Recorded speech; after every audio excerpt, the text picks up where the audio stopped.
Welcome to another episode of Intuit with the Intuitive, where we delve into practical ways to enhance your spiritual journey and overall well-being.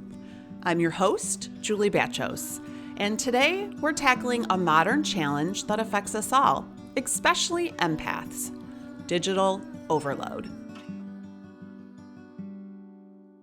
In our hyper-connected world, finding balance is crucial, but it's particularly vital for those of us who are highly sensitive to our environments and the energy surrounding us. Let's explore how we can achieve balance and energetic harmony together.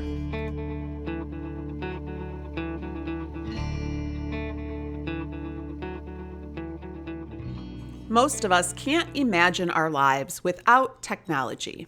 It keeps us connected and informed, but can also lead to stress and burnout. The constant barrage of notifications and the pressure to be always on can severely impact our mental and emotional health. For empaths, the constant influx of this digital information can be overwhelming and draining. As an empath, the notifications aren't simply distractions. They feel like intrusions that deeply disturb my emotional equilibrium and disrupt my energy. Today, we're going to talk about how to manage this digital distraction and reclaim our peace of mind. If you're an empath, you will find these techniques and tips will greatly help you protect your energy and provide care for your highly sensitive nature. Let's start by understanding the effects of digital overuse.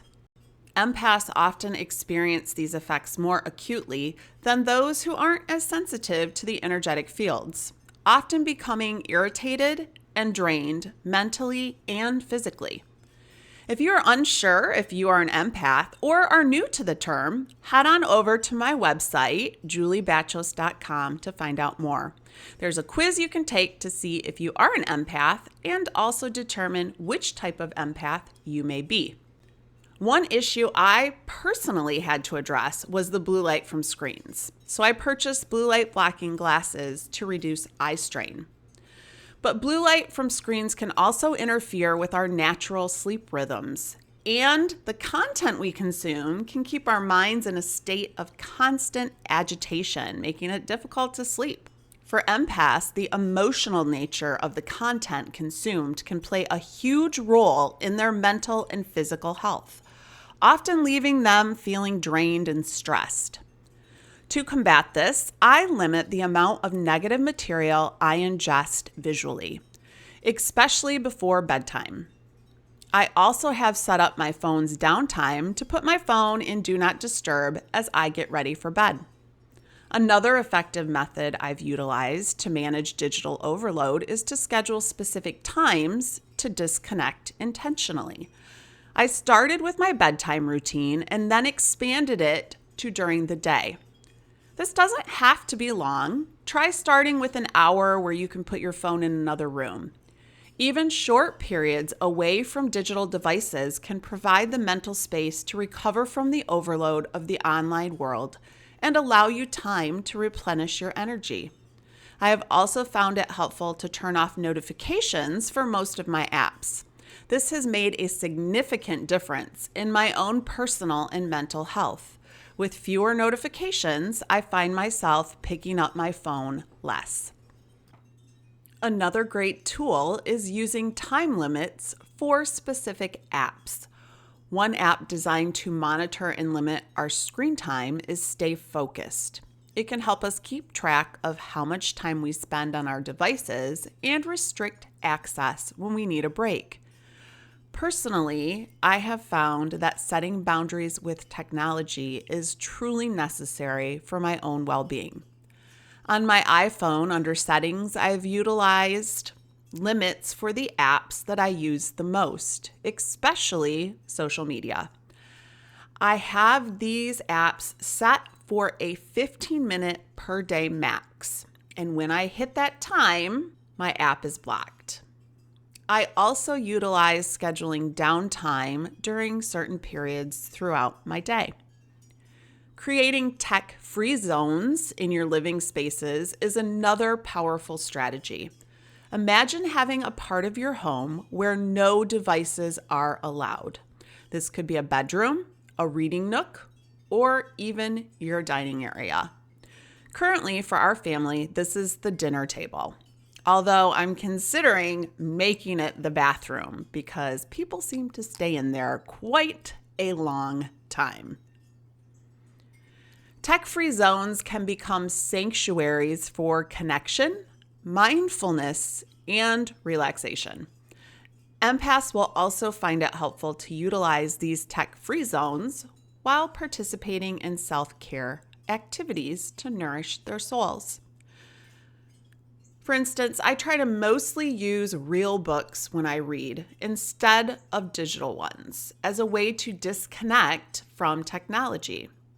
Granted, as I get older and my eyesight gets worse, I enjoy reading occasionally on my phone so I can enlarge the text and give myself a break from my glasses. When meditating or simply enjoying moments of silence outside in nature, I put my phone on Do Not Disturb so I can be fully present in the moment. This allows me the space and time to recenter and ground myself and to refill my energetic storages. Dr. Emily Stone, a psychologist specializing in digital wellness, especially for sensitive individuals, shares that for empaths, creating tech-free zones isn't just beneficial, it's essential. These spaces allow for a much-needed respite from the constant emotional demands of digital connectivity. She further states that creating tech-free zones in your home and life is like giving your brain a mini vacation every day. It's all about reclaiming those moments of peace that technology can so often steal away. Many empaths have found relief by implementing these strategies. Take my client Susan, whose name has been changed for privacy.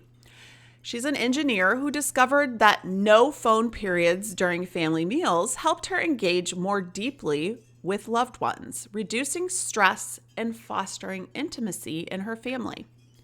My client Lisa, a counselor and empath, uses her iPhone bedtime setting to put her phone on Do Not Disturb automatically so she can wind down at the end of the day while preparing herself for sleep. This has helped her to avoid emotional distractions, allowed her to physically and mentally prepare for sleep, and has provided more restful sleep patterns. Embracing a digital detox isn't just about cutting back. It's about creating a healthier, more mindful relationship with technology. If you're an empath or simply have been feeling overwhelmed by the digital noise, I encourage you to try some of these steps towards creating a life of balance. As an empath, managing your digital engagement can help protect and preserve your energy and your unique sensitivity. I'd love to have you share your experiences and tips with us so we can grow together. Thank you for tuning in to this episode of Intuit with the Intuitive. I hope you found today's discussion enlightening and inspiring. Remember, embracing your intuition and nurturing your holistic wellness are key steps towards living a balanced and joy-filled life. If you enjoyed this episode, please consider subscribing, rating, and leaving a review on your favorite podcast platform. Your support helps us reach more listeners and continue to bring you valuable content. For free resources and additional information, visit our website at juliebachos.com. If you are on Instagram or Facebook, I'd love to connect with you. Find me at Julie Bachos. Feel free to reach out with any questions, comments, or topics you'd like us to cover in future episodes, or just stop by and say hello, as we love to hear from our listeners. Until next time, trust your intuition, embrace your wellness journey, and keep shining your light. The world needs it.